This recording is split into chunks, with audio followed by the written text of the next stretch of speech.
এখন থেকেই প্রতিটা রাজনৈতিক দল তাদের মিটিং মিছিল শুরু করে দিয়েছে, কারণ সামনেই 2026 আর 2026 মানে আমাদের পশ্চিমবঙ্গের বিধানসভা নির্বাচন। আর কদিন পর থেকেই হয়তো বড় বড় সংস্থাগুলি তাদের জনমত সমীক্ষা নিয়ে আসবে। কিন্তু আজ আমরা দেখে নেব পশ্চিম বর্ধমান জেলার একটি জনমত সমীক্ষা। বেশ কিছু তথ্যর ভিত্তিতে আমরা পশ্চিম বর্ধমান জেলার যে 9টি আসন আছে এই 9টি আসনে করেছি একটি জনমত সমীক্ষা। তাই ভিডিওটা শেষ পর্যন্ত দেখবেন, তাহলে আপনারা জানতে পারবে 2026 বিধানসভায় কোন দল কটি আসন পেতে চলেছে। নমস্কার, আমি শুভ, স্বাগতম সকলকে আমার ইউটিউব চ্যানেল জনগণের কণ্ঠে। জনগণের কণ্ঠের আজকের এই বিশেষ প্রতিবেদন অবশ্যই শেষ পর্যন্ত দেখবেন, তাহলেই 2026-এর পশ্চিম বর্ধমান জেলার যে 9টি আসন আছে সম্ভাব্য ফলাফল কী হতে চলেছে আপনারা জানতে পেরে যাবেন। দর্শক, আমরা কোনো রাজনৈতিক দলকে কোনো রকম সাপোর্ট করি না এবং কোনো রাজনৈতিক দলকে প্রমোট করার জন্য এই ভিডিওটি বানানো হয়নি। বেশ কিছু তথ্যর ভিত্তিতে এই ভিডিওটি বানানো হয়েছে, তাই কেউ কোনো রকম নেগেটিভ কমেন্ট করবেন না। তো চলো আমরা এবার দেখে নিই 2021-এ এই জেলাতে যে 9টি আসন আছে এই 9টি আসনে কোন দল কটি আসন জয়ী হয়েছিল। আসানসোল উত্তর বিধানসভা, এই বিধানসভাতে 2021-এ টিএমসি 21,110 ভোটে জয়লাভ করেছিল। এরপরে আছে আসানসোল দক্ষিণ। আসানসোল দক্ষিণে 2021-এ বিজেপি 4,487 ভোটে জয়লাভ করেছিল।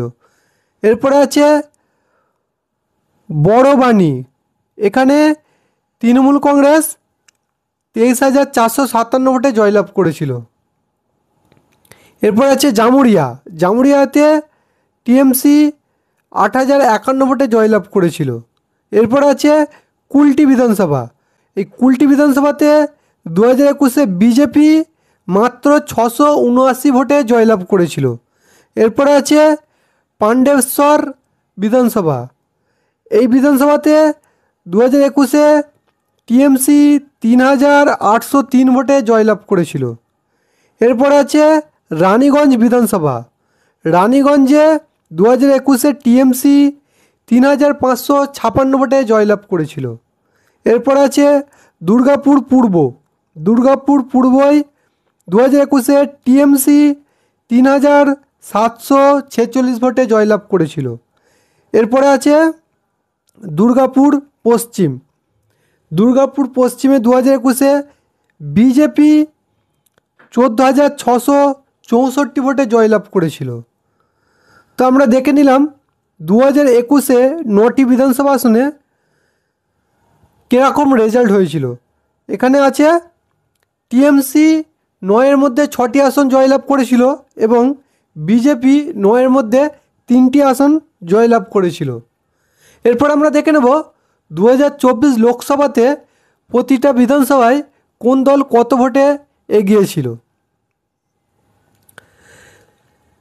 আসানসোল উত্তরে টিএমসি 2024 লোকসভাতে 4,367 ভোটে এগিয়েছিল। আসানসোল দক্ষিণে বিজেপি 12,157 ভোটে এগিয়েছিল। বড়বাণীতে টিএমসি 25,523 ভোটে এগিয়েছিল। জামুরিয়ায় টিএমসি 11,871 ভোটে এগিয়েছিল। কুলটিতে 2024 লোকসভাতে বিজেপি 15,053 ভোটে এগিয়েছিল। পাণ্ডবেশ্বরে টিএমসি 40,025 ভোটে এগিয়েছিল।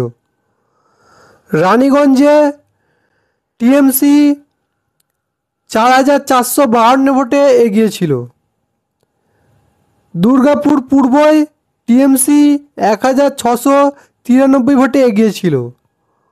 দুর্গাপুর পশ্চিমে বিজেপি 11,682 ভোটে এগিয়েছিল। তো পরপর আমরা দেখে নিলাম 9টি বিধানসভায় কোন দল কটিতে এগিয়েছিল। যেখানে দাঁড়িয়েছে 2024 নির্বাচনে টিএমসি 6টি আসনে এগিয়েছিল এবং বিজেপি 3টি আসনে এগিয়েছিল। এবার আমরা দেখে নেব 2026 বিধানসভাতে সম্ভাব্য কোন আসন থেকে কোন দল জয়ী হতে চলেছে। তবে বন্ধুরা, তোমাদের আবার একটা কথা বলে রাখি, যদি আমাদের এই প্রতিবেদন ভালো লাগে অবশ্যই আমাদের এই চ্যানেলটিকে সাবস্ক্রাইব করে পাশে থাকবেন। এবার আমরা দেখে নেব সম্ভাব্য জয়ী কোন আসন থেকে কোন দল হতে চলেছে। প্রথমে আছে আসানসোল উত্তর। আসানসোল উত্তরে বিজেপি সম্ভাব্য 2026-এ জয়ী হতে পারে। আসানসোল দক্ষিণ। আসানসোল দক্ষিণে এই আসনটি আবারও বিজেপি ধরে রাখতে পারবে। এরপর আছে বড়বাণী। এই বড়বাণীতে 2026-এ টিএমসি জয়লাভ করতে পারে। এরপর আছে জামুরিয়া। জামুরিয়াতে সম্ভাব্য জয়ী হতে চলেছে 2026-এ আবারও টিএমসি। এরপর আছে কুলটি বিধানসভা। কুলটি বিধানসভাতে 2026-এ সম্ভাব্য জয়ী হতে চলেছে বিজেপি। এরপর আছে পাণ্ডবেশ্বর। পাণ্ডবেশ্বরে 2026 বিধানসভাতে আবারও টিএমসি জয়লাভ করতে চলেছে। এরপর আছে রানীগঞ্জ। রানীগঞ্জে এই আসনটি 2026-এ টিএমসির কাছ থেকে বিজেপি দখল করে নিতে পারে, আমাদের এই প্রেডিকশানে উঠে এসেছে। এরপরে আছে দুর্গাপুর পূর্ব।